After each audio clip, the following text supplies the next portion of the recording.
Hi, and welcome to Against the Grain. What would motivate someone to leave behind everything they know, to move across the globe, to go into an unfamiliar culture, and to love a group of people that they don't even know? For centuries, this has been how God has spread the good news of Jesus all across the world, but by leading people to do just that. And throughout the Bible, we just see this recurring theme, this recurring pattern that God has a heart for all the nations. And he chooses his people to go and to make known himself so that these other nations can come to him and know him. And we see this all the way through the pages of Scripture. And when we see this, whether it's here or whether we go, it helps us to live differently. It helps us to live against the grain on a daily basis. So I'm really excited today because I've got two guests on the podcast that we're going to talk about what does this look like, God's heart for the nations, and what does it look like to go across the globe and take the gospel of Jesus to other places. So I've got Arnaldo Soto, who's our global missions minister here at 121, and then I've got another guest, and I'm going to call him Jack. Not his real name, but because of security purposes and where he serves and has served and hopefully will serve soon, is that we want to keep his name not make that known. So we'll call him Jack for today, and we'll go for there. So all right, so let's just kind of jump in. Arnaldo, let's start with you. Tell us just a little bit let people know a little bit about who you are and about yourself. All right. Thank you for this opportunity. It is an honor. Well, I was born and raised in Puerto Rico. I grew up in church my whole life. And when I was 18 years old, and I found myself kind of lost in terms of, okay, what I do next. I finished my high school. I have been serving in church. And I went to do a one-year college.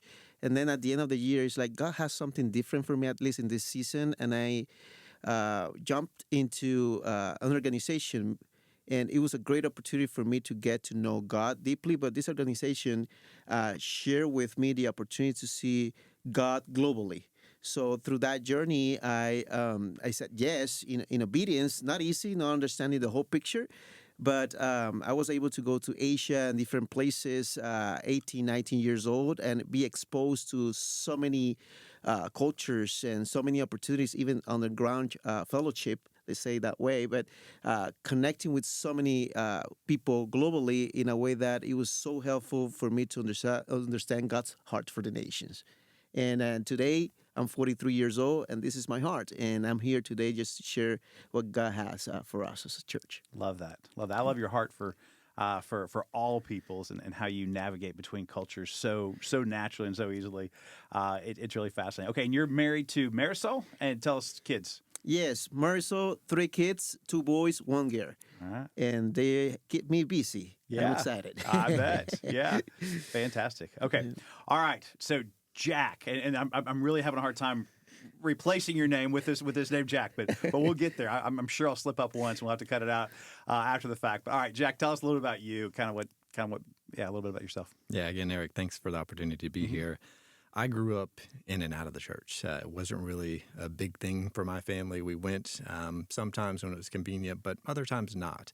And so it wasn't until I was in college that I was exposed to the gospel, and God had planted a few key people in my life, and one of which turned out to be my wife, or what would be my wife. And so, do we get to make up a name for her too? Yeah, let's make up a name for her. But yeah, so she was just an instrumental part of just being an example to me. But it was a process. It was a journey for me from being saved to where I am today. And it's a cool process. So to watch God work and just watch the change that can happen when you are submitted to him and just try to be obedient in the little things each and every day to see how that can change your life over time. And so I'm married now. I have 3 kids, 1 girl and 2 boys. And we are serving overseas in Southeast Asia. And it's been quite a journey, but we're thankful for the opportunity and look at it as a blessing more than anything else. I love that. And we'll dive deeper into your story because I want to hear more about that. But just I kind of like to start us off with just a fun question. Y'all have traveled a ton, been all over the globe in what you do. what's the worst or most interesting food you've ever had to eat in all of your travels? Well, I don't know if I want to say it, but let me try it here. It can be trouble for me that people will see how people will see me later. But let me give the quick context because I want to make sure I don't say this super quick and then it's weird.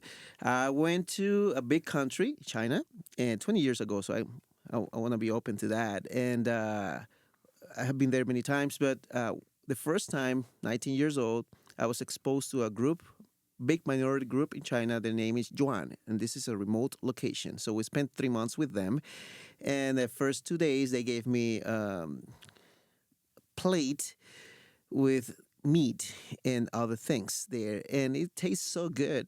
Until they told me it was puppies, dogs, Oh no! and and, and then everything shifted for me. But I realized, well, this is the way they live. This is normal. I just embrace it, and that was a normal routine for me and the team at that time.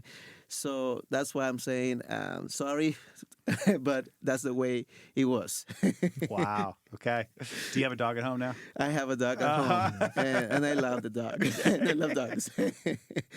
Not for dinner, huh? Not for dinner. All right. No, but it happens overseas, and you just live with it for sure. How about you, Jack? I think for me, when I think about food, I love food. Yeah. And I love international food. And I've had a lot of great food. But I think the thing that's strangest, I think that would be strangest for here, you'll see it on some of the travel shows.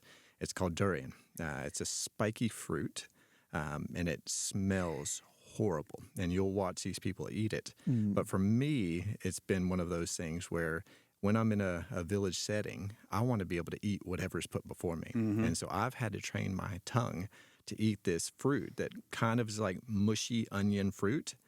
And eating it is not everybody's thing, but for a lot of people, it's a delicacy and it's an exciting thing. And when they share it with you, yes, it's important that you're able to enjoy that. And so I've, over time, been able to train my tongue to enjoy durian. I make my kids eat it each year. I have to pay them with ice cream, but yeah, they have to eat it every year just for a bite, just in case they're given it in the village and have to eat a bit of it. How do you do with your face when you're eating that? Or the kids, like, how do you manage all that? And that's why you train your tongue, is because at the beginning you have that face, it's like, ugh! But then you want to be able to, enjoy whatever it is that's put before you, and so it is a training of your tongue. And eating, when my kids are in the village with me, it's such a funny thing. And we've trained them to start with rice and then add in little bits of everything. Taste it first and make sure you see if you like it.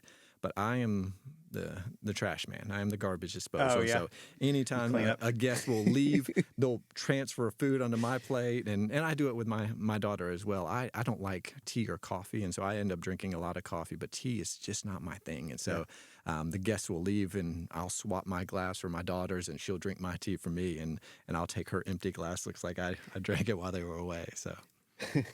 That's great. That's great. Well, I'm sure there's a lot of cultural things that you've had to adjust to. So let's go back just a little bit, though. I just want to hear your story about what moved you, or both your family, to say, okay, we're going to leave behind everything we know that's comfortable here in the United States and move across the globe into a completely different culture to minister to people that you don't even know. Yeah, I think for me, the thing that I think is really, really important for people to hear is that we are just ordinary people. Just doing something that's not ordinary in this culture, in this day. We were living in the Metroplex.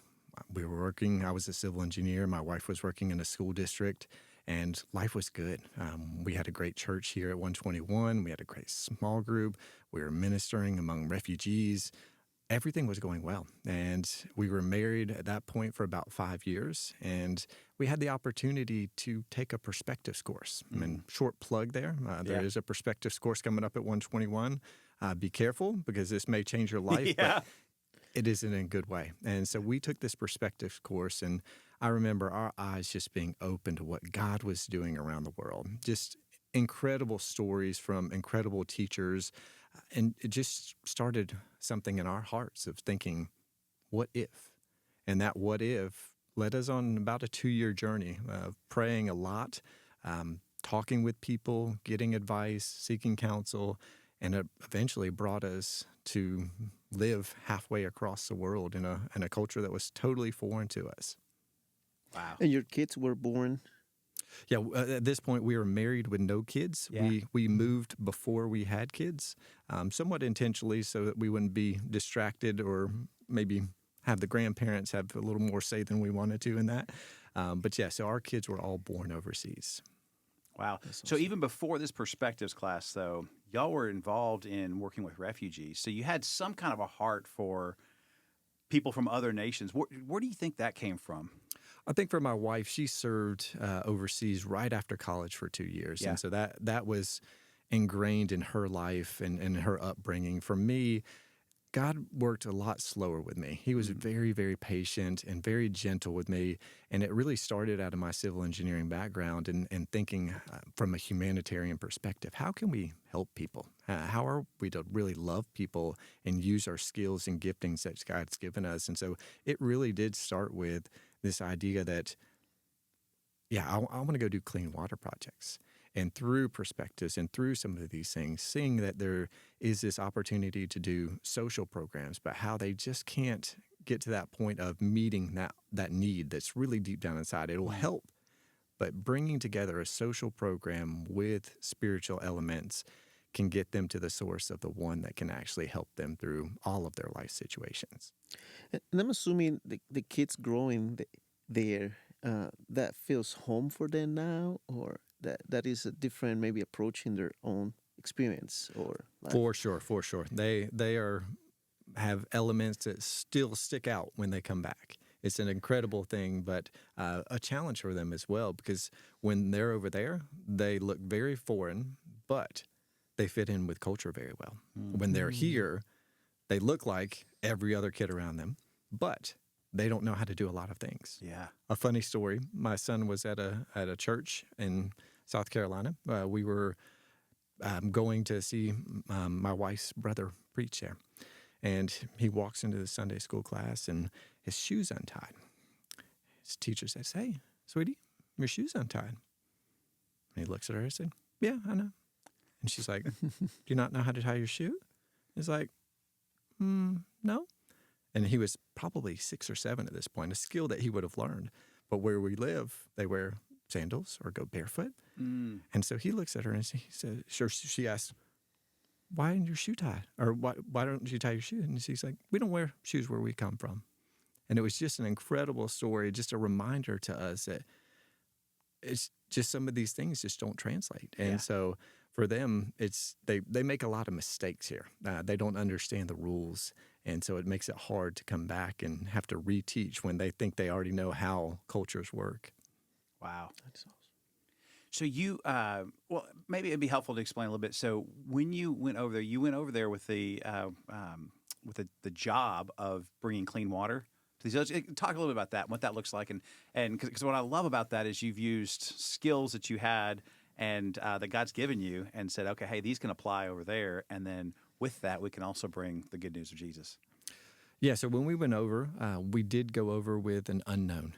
We knew that was our heart and passion. We just didn't know how that was going to play out. And so we ended up doing language school for a year, but got connected with some other people that were doing social sort of things. And so when we got over there, that was a heart to set up something. And so we set up a nonprofit that allowed professionals to come in and use their giftings in a way that can provide access to villages and relationships. And because that was really our heart, is we want to be in and amongst people, a lot of times breaking down walls of what people think they know, but really aren't true about what they think about Christians in general, but being able to do that while we're doing real sort of projects.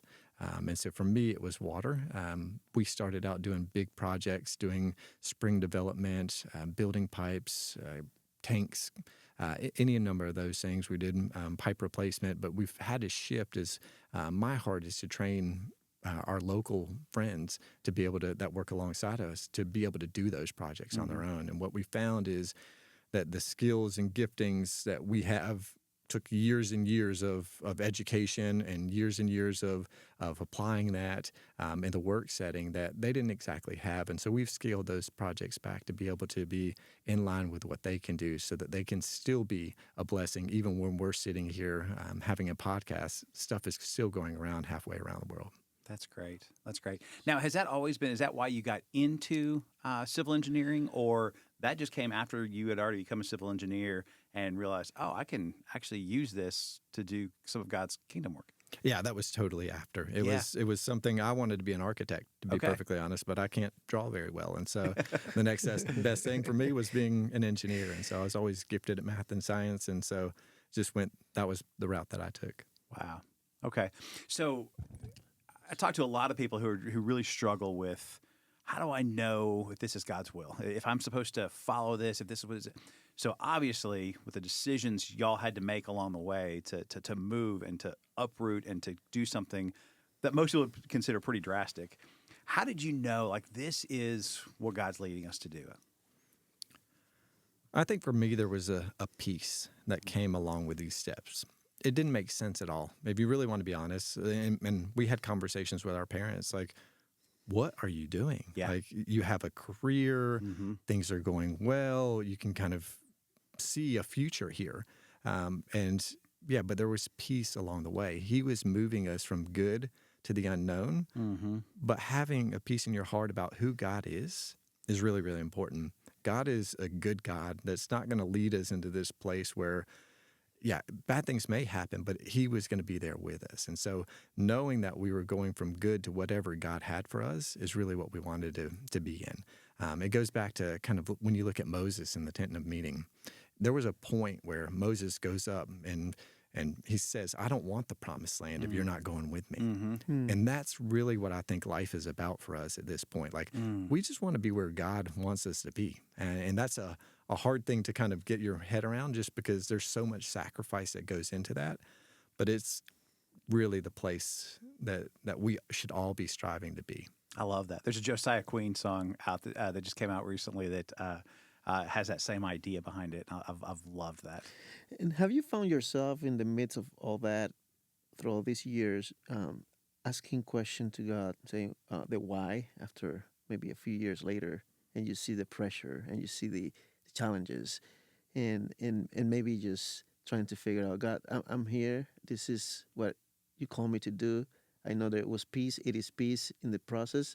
But those questions that sometimes in the midst of the journey, you're still trying to figure out. Oh, for sure. Sure. There are times where things just don't make sense and why this happens. And but it goes back to your calling, and little steps of obedience make all the difference. And so for me, it's just, there have been questions along the way. And to be honest, we've laid down that calling on a number of different times. Hey, Lord, is this what you still have for us?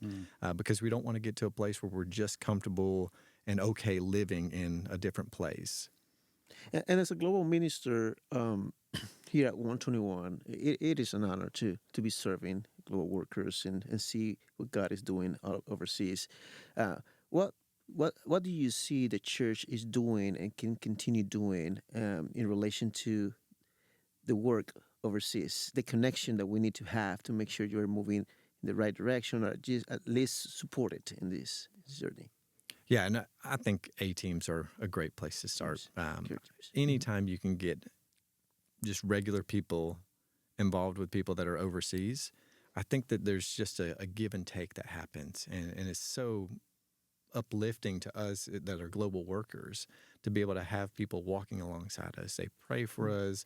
They come out and see us. They're connected to us in such a way that it's part of a team. And I think that's the thing that 121 has done really, really well, has been able to kind of develop those teams that actually matter for people on the field. Arnaldo, can you tell us, just for those who don't know, what is an A-team? Yeah, correct. And let me correct that, because now we call it a Global Worker Care Team, just because we want to make sure it's clear. Yep. Sometimes when we say A-team, what does that mean, A-team? And then we have to Wasn't give that a show extra... in the 80s with Mr. T? Yeah, exactly. It's a show, and then you have to go, it's ambassador team. What does that mean? Are we ambassador or not? You know, all the questions. But Global Worker Care Team, 121 was established in 1999, and the beauty of 121 since the beginning with Pastor Russ and all the lead pastors and everyone is the heart for mission. The heart to send people out, the heart to see not only long term global workers, but at the same time, long term, not short term mission trips. And we see people going out. And then in the midst of all the movements, we want to make sure we are engaged with our partners. That's one of our values. And in order for us to do that, one of the things that we always look is to support you, Jack, and the family. And we have global workers in many places in the Middle East, and we are connecting in Africa and Europe and Asia, Southeast Asia, in many places. And we want the body, church body here, 121, to engage with you all and to see you, to connect with you, to care for you. And it can play out having small groups. It can be life group. You can give us a little of your experience with the life group, but those people go through the journey and process to get to know the global worker and keep communication with them. And that means emotional support. That means spiritual support. That means how are you doing today? That means to cry with you, to have life together. And we send people out to see our global workers spend a whole week.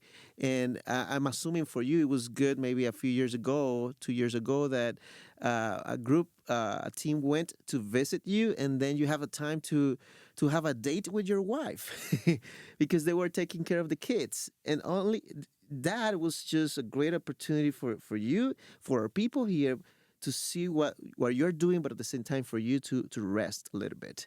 And that's what we do here when it comes to global worker care teams in this season. Yeah, and I think it's important to remember that the longer you're gone, the less you have a connection with 121. So we've been gone for over a decade now, and we remember coming back. We remember Mustang Drive, and we remember coming into this building. You guys had already been here for over a year. Everything was kind of set and in place, and we're like, what is this place, and Yeah. who are all these new people? Yeah. Like, things had changed so much. And so for us, having a global worker care team, not an A team anymore, but it was Is that just a really, really important. GWCT? Is that what we're calling it? DWCT All right. now. That's GWCT. right. When we have a That's document way for that, easier we can to give. remember than AT. But yeah, so having a team that connects us back is really, really important. When we walk through that door, we see people around the building, and they come up and give us hugs and introducing us to new people. And it's just such a cool thing. And when we come back, our global worker care team is actually a life group here at 121. And so we have the opportunity to plug right back in to small group life, which is the heart of where everything happens. So we have these deep relationships with these people. We stay on threads while we're overseas, prayer requests we see, prayer requests we give. And so it's this two-way street sort of thing. And like you said, we had a team come out. Such a beautiful time. We got to show them our life, and what a blessing it is to be able to show that to people, and just to know that they sacrificed 2 weeks of their lives to come be with us. And so hopefully it's, again, the two-way street. It's the blessing that we receive and then the blessing that we give. Love that. That's good. I've loved, just even since we've been a part of 121, Arnaldo, you've mentioned that, just the heart for the nations and the globe. It's been just incredible to see.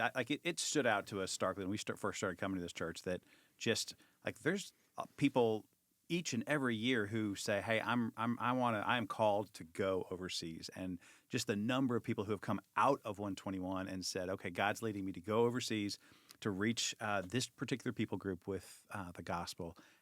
That has just been amazing to watch year after year after year as people do that. And y'all do a fantastic job of caring for them and enabling that to happen. So if someone is listening to this and they're kind of feeling stirred a little bit to, hey, maybe God's leading me to do that, what would y'all recommend as maybe, here's the next step? Well, first of all, we want to know that person and the engagement the person has in 121, right? This year, we at least have three different people, well, let's say units, because it's a family, someone is single, and then the other one is a couple, and they are looking to move overseas. And we met, we prayed together, and we start asking questions. The why, the questions: are we trained? What do we need? What are the tools, depending on the career that they're going? Because we go overseas, and sometimes we think, well, we're gonna be every day preaching the gospel in every corner. It doesn't look like that when you are overseas. It can be, depending on the country, it takes time, and maybe the career is the direction to go, or different tools that you need. So it's a process of engagement with our church family here. Make sure we are part of a life group. We are serving in our community because the nations are here, and we can see that serving in here, that opportunity. And as we go, what if we go to a first, if never before in a short-term mission trip? Maybe let's go to one of them. Let's see how it looks like for you, maybe in Honduras or Central America, or maybe overseas, and trying to discern location, then trying to discern the partner, who is that umbrella that will take care of you outside of 121, and then in prayer, maybe going to perspective class or any other course. So it's not like tomorrow we walk with you. We make sure that you are set to success. And I understand that success can mean different things for people, because you go overseas and you may have persecution, you may have some pressure, but in the middle of all that, it's discernment together, and in prayer together, getting all the tools needed to go overseas. We walk with you all the way, and we make sure before you go, you have a team backing up for you. That's great. That's Yeah. great. So I would yeah, echo yeah, the perspective saying, and I would echo, yeah, just the process The process. of kind of making sure this is where God's leading you, because it's not an easy transition.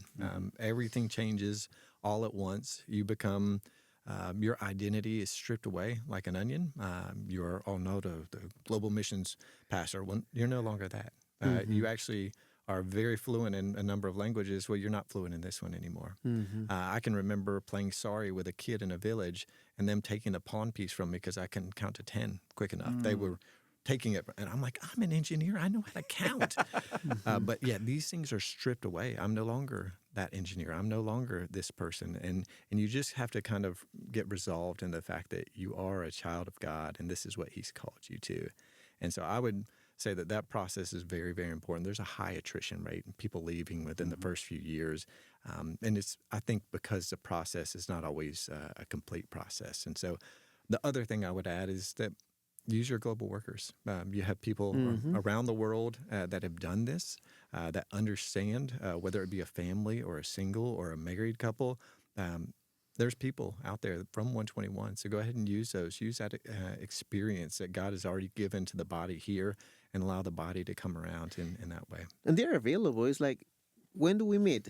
Let's make a Zoom link and let's meet next week. And they're available to engage with our community here, have conversation. We have done that in the last few months with a few couples, and it's just beautiful to see that connection and engagement. And they get encouraged, or maybe they say, "Oh, I need to slow down a little bit to get ready in this and this because I didn't think about this." So those details are part of the conversation with those already in the field that know what that means. I love that. I think that's just good advice for people as you're trying to discern God's will in anything. There's a lot to think through, but just let's take one step. Take one step forward, and it's a pathway. It's a journey. It's not just a switch we flip and all of a sudden now we're gone. It's a pathway and a journey, and I love that. So I just encourage anybody who's maybe God's stirring something in their heart to meet with Arnaldo.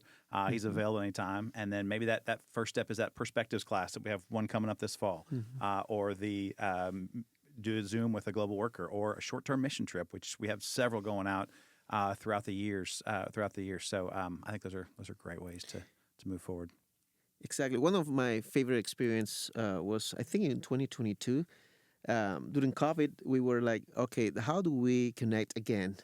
Everyone overseas trying to do life, and then we feel a little bit of disconnection. And our church community, not only the staff, not only is everyone here got engaged into do a global worker retreat. and it was a lot of support financially in logistics, and we were able to bring our global workers from all over places to Ireland and spend maybe 5 days, if I remember. And I remember Jack and his family coming in flip flop. And there were days like, okay, they look different, but they should. I love that. And then everyone coming from different locations and engage. And what it was that good having the church community taking care of you in that way and bringing everyone so you can get to know each other overseas. Oh, that was an incredible experience. And I think one of the biggest things, being gone for so long, we have missed so many of these people that have been sent out. And so there are global workers from 121 that we have never met, and yet we're global workers. And so we'll connect and Zoom or something like that, but to be able to meet, to chat, to have encouragement from the staff here, but also just being able to hear people's stories of what they're going through and having people that really understand your life and can pray into that and just walk alongside. It's been able to strengthen those relationships as well. Love that. Okay, let me ask you a little bit different question. Some people might say, if you heard someone say, well, I know there's all these needs across the globe, but there's a lot of needs right here. Why should we be interested in, why should we be focused on the nations when there's so many needs right here? That's a great question. I don't know what Jack will say in this, but this is what my point of the way I see all this. Yes, the nations are here and the nations are there. I think everything starts at home, right? In terms of I have neighbors from India, everywhere, and my heart is to share the gospel with them as well.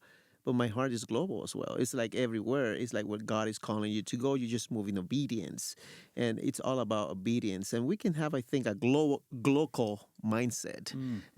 Global is local and global at the same time because God is a God of the nations, and it comes from the word ethnic. People. When I say nation, I'm not talking about just country, but it's about people. And here in DFW, this is growing, and we have all nations. We just had the account the other day, and it was a lot of people from, I don't even know where they come from, but they were from Asia. And it's a great opportunity for us. And I think it's a hard thing. I think it's like we just need to be open to share to whoever comes to you. It could mean other languages, and then now we have the technology to use maybe Google Translation or AI. A lot of things that we have in our hands, tools that we can say, oh, we have more bridges now to connect with people here and globally. That's the way I see it at this point. Yeah, for me, I think it goes back to the fact that there are people around the world that have never heard and never will hear if people don't go. So you have these terms that we use as unreached people groups or unengaged, unreached people groups. And those are just ways of defining people that either don't have the capacity to be reached or have nobody that actually engaged in reaching them. And so for me, there's still that element of there are people around the world that have never heard the gospel. And I don't want to be a pessimist. I think that's comes across as sometimes an excuse. Oh, there's people here. And I have no problem with that. Sure. Get engaged. Right. Do it. Yeah. And live out that life. And I think that would make a huge difference in the gospel going out to the nations. But I think a lot of times we make ourselves feel better by not wanting to think about this idea of global stuff and moving and transitioning. So we say, oh, they're here, but we're still not engaged. So I would encourage people as a great first step in that process, go be involved with internationals that are all available. I don't know how many UPGs would be represented in the Metroplex here, but I would guess it's in the 30s or 40s that could be engaged at this place in a way that makes sense. Yeah. Okay, so as you would go into these villages and bring the water projects and interact with the locals, how did you then kind of bridge that conversation and move into gospel conversations? And what did you encounter as you did that? I think that's just fascinating. Yeah, so we were always big on building relationships, time together and common experiences. The water projects gave us a lot of time. If you can imagine being in a village for months while you're building something, you have a lot of time just to talk, and people are curious. Where we lived, we got asked a lot right off the bat, what's your religion? And so it was not a taboo subject like it is here. And so it was just a way that we lived in a way, we call it the Shema living.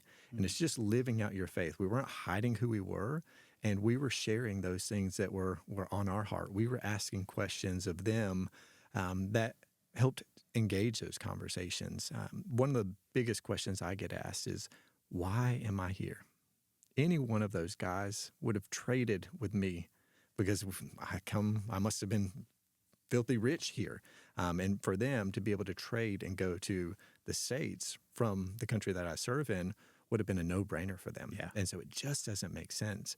And so for me to be able to get into that conversation and show that there's something beyond money, there's something beyond wealth, there is a calling to be able to love people. And you go back to the Great Commission, that's great. Go make disciples. And I think that's a good thing. But I think the greatest commandment is a even bigger thing. Love people with all your heart, mind, and soul. And that's just a huge thing. And so if we're going to do that and do that well, then we're going to sacrifice along the way. And being able to connect with young people, being able to show them that, hey, I've actually walked out that life. I've lived in a place where I had a surplus.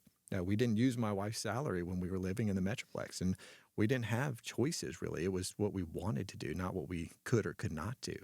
And so we got into a place of that still wasn't enough. There was still something in my heart that was missing, and it wasn't something that was going to be filled with a pair of shoes, a car, a house, or any of these things that we chase after. And so it was experiencing that and trying to share that experience with people and being able to explain that that thing is loving people and loving the Lord. Yeah. And so how those two go together.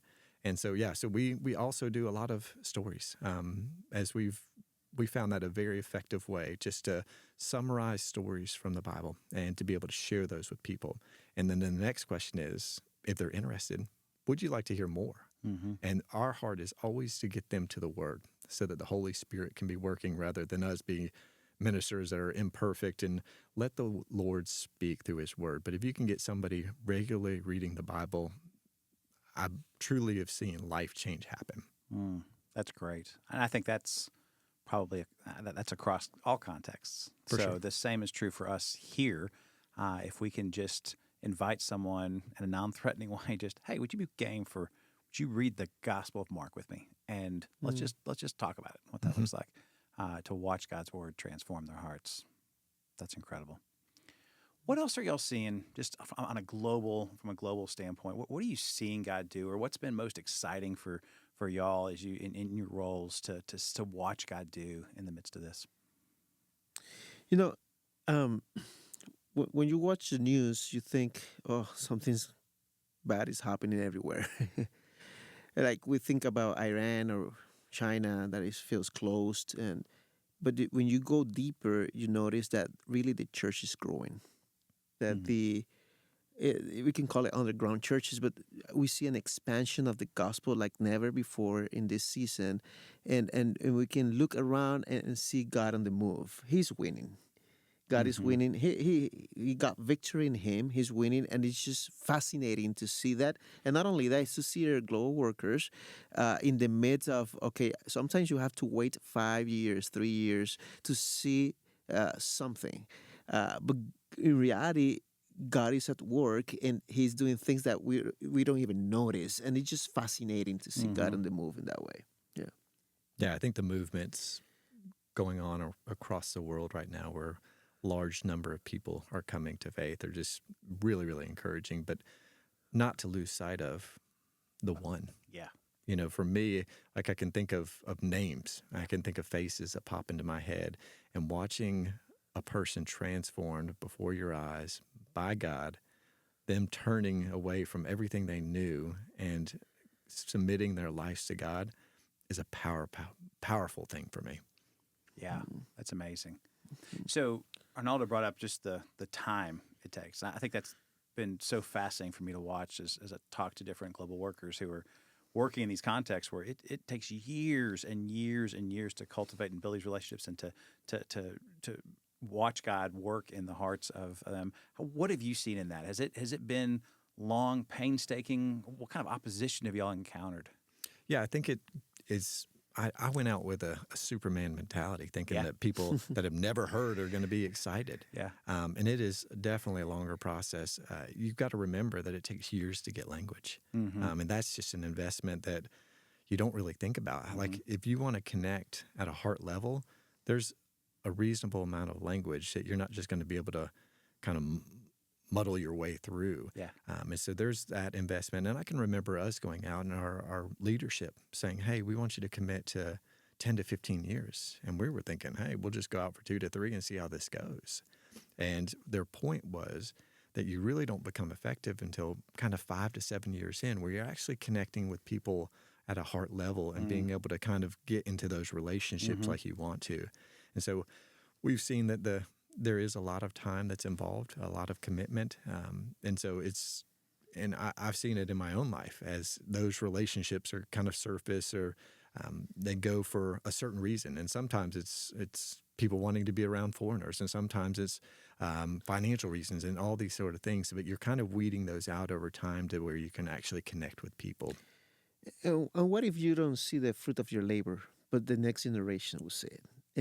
And that's something we need to embrace as well. Maybe we just go and sacrifice it in terms of, okay, we will not see the fruits of everything I did for 10 years, but one person came to Christ, or maybe, I don't know. And and then the next generation is like, okay, now we see God on the move in a bigger way. And it was just one person in obedience initially to go overseas. And that's the way I see, for example, Paul in the scripture. He went, planted a church, and then he died later, but now we are here. But he sacrificed a lot moving from place to place and not knowing what to expect 2,000 years later. Sure, we And, see that a lot. I remember exactly. standing on Mount Nebo on one of our trips, and where Moses was, and he never got to actually see the promised land. He never actually got to be there and experience the fruit of it. But that's okay. God used him to get others there, and then it took off from there. Amen. One of the stories that my friend tells, he had bought like a large plot of land, and he was thinking about how it could be used. He used it. It was near the coast, and so he liked to go there just for a retreat place. But he was thinking, "Oh, this is too large just to have it for this." So he started going around and connecting with local farmers and saying, "Hey, if I let you use half of the land just for free, would you be interested?"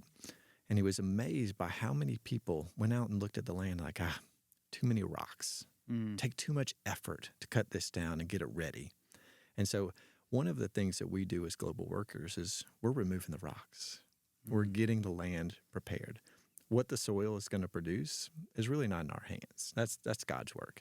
And so he finally found a farmer that actually put in the time. And it was amazing to see the result of his effort and the fruit that came afterwards. That's a great example of just what that could look like. And I think that's probably that's definitely true for us, even in the context of the United States, and as we're on a day-to-day basis. And what are some of those rocks that we can remove? And it may not be us that leads someone to Christ, but then is someone else comes behind us, and as we work together, and it may be years down the road before there's fruit is born from some of these conversations that we initiate. I love that. Would you be comfortable, and if not, we can cut any of this out, as far as kind of telling a little bit about what's happened recently and where, what's happened, kind of where y'all are right now? Yeah, so Some we of the are opposition y'all have encountered. back in the States for a period of time, obviously having this podcast with you guys. But what's happened is that we've ran into a little persecution. Yeah. We had somebody that pretended to believe, went through the baptism process, and led some other people into faith and baptized them as well. But during that baptism, there was a video that was taken, and it turns out that this was a wolf in sheep's clothes, and he had been feeding information to the government, and as a result, a number of people were asked to leave. And so, we find ourselves in a place where we are here not knowing if we can go back, and not knowing if this is a redirection that's going to bring us to a new place or back to the States. We're in one of those places of discerning what is the Lord doing. Arnaldo asked earlier about those why questions. This is a great moment for us of what are you doing and why is this all happening? But yeah, we're just kind of walking this out and trying our best to wait on the Lord and do that well. Some days are better than others, and we can admit to that. Sure. But yeah, just trusting and just remembering when we look back, life was good when we were in the Metroplex. Life was good when we were living in Southeast Asia. God has proven himself faithful. And as a scientist, if you drop something, you're going to prove that gravity exists. And so in our lives, we've proved that God is faithful and God is good. And so just trusting and holding on to that is what we're trying to do right now. And I think sometimes there's a disconnect between our minds and our hearts, and that makes it hard. And Ross was talking just the other day about the Proverbs, trust in the Lord with all your heart, lean not on your own understanding. And I think that's where we're trying to get to again, just trusting the heart and not just about what we can do and how we can fix this or what's next and the logical sort of thinking side of things. Love that. Thank you for sharing that. And I hope that's encouraging to people too, because the persecution's real. There's a cost to what you've done, and very well, what you've poured your life into, that has now is in question on can you continue that or not, and so I know that raises a lot of questions. I love what you said about just trusting in Him and trusting that the work you've done, the rocks have been removed, and the soil is fertile.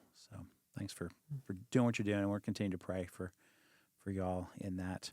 So last question, I'd like to just ask y'all if someone maybe they are, maybe they're not being stirred to go overseas, but if they want to just get more involved and know, okay, what is God doing in other places, and how can I even get involved from here? What might be some steps that you would give them as a way to just step into God's heart for the nations, as a way to kind of start to get involved? Thank you for that question. We have a mission team in our church. We have Yehuda working and serving with the neighborhood area. We are looking and praying for the local minister. We are moving in so many opportunities to serve our community in different ways. So people can come to us. We have an email address. We are in the website. And you can ask us questions. We can have a cup of coffee. We want to hear your heart where you are and plug you in the place that God is really leading you in the journey. 121 is full of opportunities. This is one of the places, one of the churches I know in this nation that is always, I would say, always open for something, an opportunity. Our office, everyone here is always serving in different capacity. So you can just let us know. We can walk with you depending on where God is calling you, and we make sure you engage.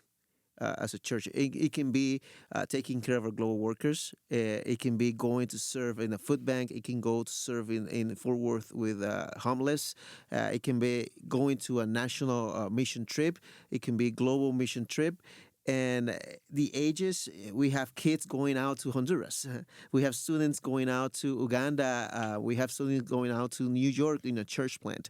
So plenty of opportunities to share with you. That's the beauty of our church and the heart behind all this for God's glory. I love that. I think I would encourage everyone, and try to encourage everyone, look at the next 3 years and find a spot where you can do a short-term mission and just go and see what God is doing in other parts of the world. It will stir your heart in a different way than what happens here. There's something that God does in those contexts that's just incredible with what that happens. Yeah. Yeah, and I think just based on my experience, before we left 121, we were in a place where we were serving with refugees. This wasn't connected to 121. Go where your heart is.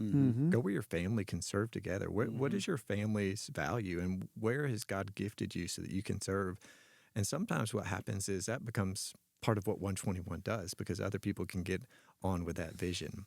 And that's a great point right here. I have been in conversation with the mission team, and we're open. If God is calling you to a specific place, country, and nation, and we are not there, maybe you are the door, and we can walk with you to see if this is the direction we can go as a church. Maybe it's a one-time trip that you are going, and then we support you in prayer and probably in other ways. But you don't have to just think about this is the only thing that 121 offer. God is using you, talking to your heart, and you can be obedient to His calling to you. That'll be a great opportunity for us to Yeah. walk with you. And I echo the short-term trips. I Mhm. think God does so much on those trips. It may not even be about the people you're going to serve. Mm-hmm. It's about what happens in your heart Yeah. while you're there. Mhm. Yeah. I love that. Anything else you think would be helpful for people to hear before we wrap up our time? You know, God is not looking for superstars. He is looking for servants, willing servants, and you don't need to have a perfect plan. You just need to be willing to say yes, and you will never be fully ready. Just move in obedience, and He will bring clarity in your journey with the Lord, and that's something I think is for everyone. I just had a conversation 2 days ago with someone right now in on his way to Africa to see if God is calling him for long term, and he was like, I don't know if I have what it takes. It's like, well, God will give you what it takes if you just move in obedience. And he was like, let's do it, and we can consider that as a family, as a church, as individuals. Yeah, I think for me, it's just remembering that God can do the extraordinary through ordinary people. And I Mm-hmm. feel very ordinary. I'm not a gifted evangelist, but God uses the skills and He grows those things in you. And yeah, if you just have a heart for loving people and a desire to do that, I think He can do just amazing things. Love that. Love that. I love both of y'all.